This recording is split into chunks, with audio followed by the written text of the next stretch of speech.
Well, you dirty SOB, we had our go-rounds, but maybe we'll have another set someday. I kind of hope so.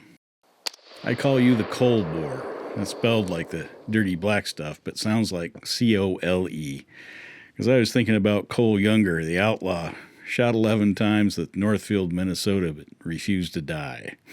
I pulled the trigger on you several times, but I never hit you. You're the second biggest boar on the property, but you got that black Russian boar look about you, and that snout of yours is like a bulldozer. Gotta get rid of you. But now, it's up to the government trappers. They're on site. My time is up. I chased you for months. Round 1, sundown January 15th, last day of deer season. Drew an arrow on you as you trotted right toward me. 6 does waited in the tree line, but I knew they weren't coming out till after dark. And here you came at a steady trot, right down the center of the path. I was at full draw, I had my 30-yard pin on you, and was just waiting for you to turn a little or trot on past. Either way, you were 20 strides and 10 seconds away from death. Until you caught my scent. You stopped in your tracks, you huffed, you spun a 180, and you ran.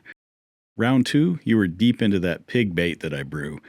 You love that fermented corn. The yeast is what does it, but that Hawaiian punch and the cherry jello probably don't hurt. I put some in that bait bucket with the holes in it, and the rest I buried. The river rock only let me dig out about 6 inches deep. You got in there, dug a hole down 1.5 feet and 3 feet wide in the middle of a damn snowstorm. A few days later, though, your head was in that hole, and from up in the tree stand, I had the crosshairs between your ears. But that fancy computerized thermal scope decided to develop some firmware issues. That bullet hit nothing but dirt. I found out later the scope was 12 inches low at 100 yards. I could see you were confused out there, walking around in the brush, looking back at the bait. 45 minutes you came back. This time I had the built-in video running in the scope, and you should have died again. Boom! By that time you were gone for good. Round 3, had that scope fixed. Also had my truck fixed too in the meantime, so it was 10 days later.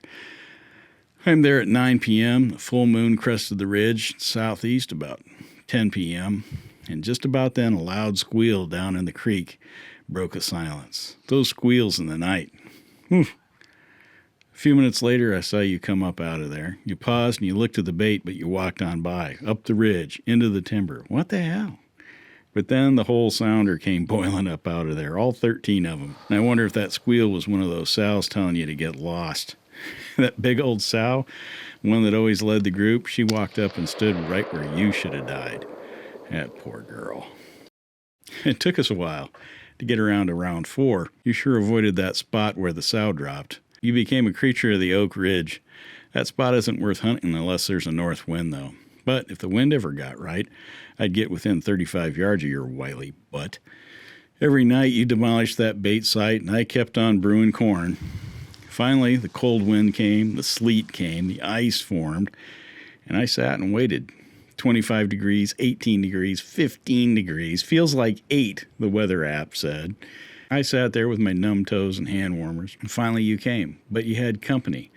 It was that orange boar with a black spotted belly. He hadn't been on any cameras for at least a week, but you insisted on eating first, and you were dead. You felt it. I know you did. I pulled that trigger, and you felt the ghost of a bullet that wasn't. That metallic click was loud in that cold, still air. I saw you shiver. Misfire. You walked off, and that was it for you. But your younger spotted belly pal didn't understand what the clicking and clacking noise were up in the tree. Didn't even notice 3 more misfires, or the round I dropped that clanked and clinked as it fell and hit the ladder stand. I could see you out there in the trees, slowly just walking away. Finally, I said to hell with it, and on the next round, I thrust that rifle forward to really ram that stiff action and seat the next round. Then your buddy hit the dirt. That time it worked. Round 5, it only took you 24 hours to return to a bait this time. The neighborhood dog chased you off before I could get a shot. Still, I thought you'd come back. Loose dogs chase you all the time. But there I sat for 5 hours. The trail camera later showed I should have stayed for 6. Was that coincidence, or were you waiting for me to leave? Round 6, final round. You were going down no matter what. You were the only pig to hit that bait after your buddy bought it, but you never showed up at the same time. 8 p.m., 5 a.m., 2 a.m., midnight, 7 a.m. Okay, so I was in for the full night if need be. I knew you'd come eventually. Sat on that ridge for 9 hours. 3 a.m. and a boar finally did show up, but didn't quite look as big as you. I was a little confused by that time. But after that much time, one in the hand, right? Yeah, it was a pretty sunrise that last morning. March 3rd. As I put yet another boar's ribs and backstraps in the cooler, you finally did show up. And you snarfed up fermented corn still damp with his blood. Man, that's cold. Now the government trapper's on site. I told him about you too, Mr. Coal Boar. Sent him a picture. Maybe you'll dodge him. The sounder is his priority. He wants the numbers. Maybe you'll get away again. Then after the weather cools, maybe I'll find you. And we can have another go-round, you dirty SOB.